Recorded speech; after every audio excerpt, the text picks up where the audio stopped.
The Grand Village of the Illinois, also called the Old Kaskaskia Village, is a site significant for being the best documented historic Native American village in the Illinois River Valley. It was a large agricultural village of Native Americans of the Illini Confederacy, located on the north bank of the Illinois River near the present town of Utica, Illinois. French explorers Louis Joliet and Father Jacques Marquette came across it in 1673.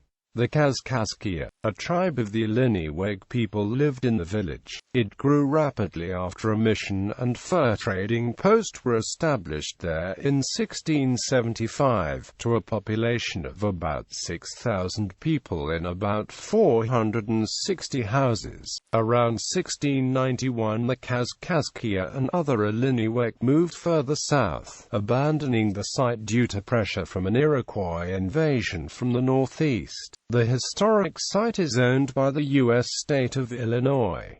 The state has conducted archaeological excavations there. The site was declared a National Historic Landmark in 1964. A prominent local landmark, Starved Rock, stands on the south bank of the river directly opposite the Grand Village site. Explorer LaSalle founded a fort that to be near this village. Starved Rock is also a National Historic Landmark and is included in Starved Rock State Park. History. Archaeological evidence indicates that the Illini of the Grand Village were well adapted to their environment. They grew corn, beans, and squash in the rich alluvial soil. In 1673, Father Jacques Marquette and Louis Joliet visited the village, which at the time contained approximately 1,000 people. The French were returning from their expedition to chart the Mississippi River. Although terminally ill, Marquette returned to the Grand Village in early 1675 to celebrate Mass,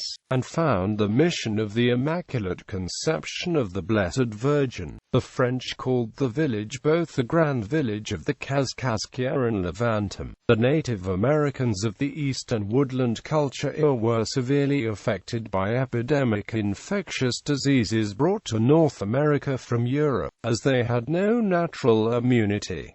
In addition, the introduction of guns increased the fatalities in intertribal conflicts. The fur trade became a source of competition and conflict between tribes. Members of the Illini Confederacy appear to have responded to increasing pressures by banding together. Reports from LaSalle and others in the 1680s indicate that the Grand Village of the Illini temporarily increased in size during that decade to 400 cabins housing as many as 6,000 people.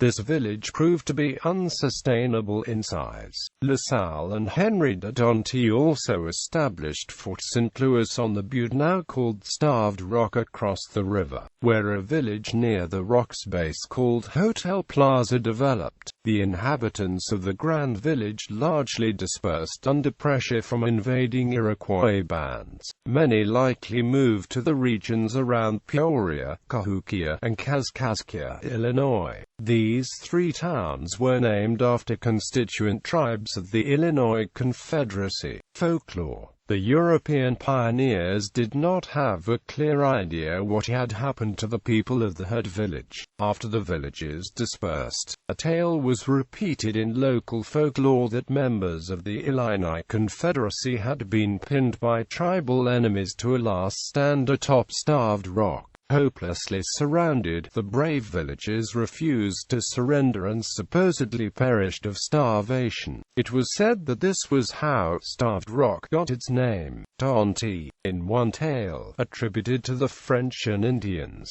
The explorer Henry de Tonty cached a hoard of gold on or near the canyons and bluffs of Starved Rock to secrete it from a French-Canadian governor, who had dismissed him. Later in 1704, when he was dying of yellow fever, Tonti described the treasure's location to the priest who was giving him last rites. As the story goes, the priest mentioned this revelation to third parties, but did not describe the secret location, and this key piece of information was lost when the priest died in an Illinois River canoe accident. Pontiac. Another narrative centers on the death, in 1769, of Pontiac at the hands of an unnamed member of the Illini confederacy. According to this story, the Potawatomi, who were closely allied to Pontiac's kinfolk, made war on the Illini, forcing many of them to take refuge on the bluff that would become known as Starved Rock. The Illini supposedly starved as the bluff-top refuge was besieged. Today, the site of the Grand Village of the Illinois was acquired by the state of Illinois in 1991 as a non-operating site of the Illinois Historic Preservation Agency.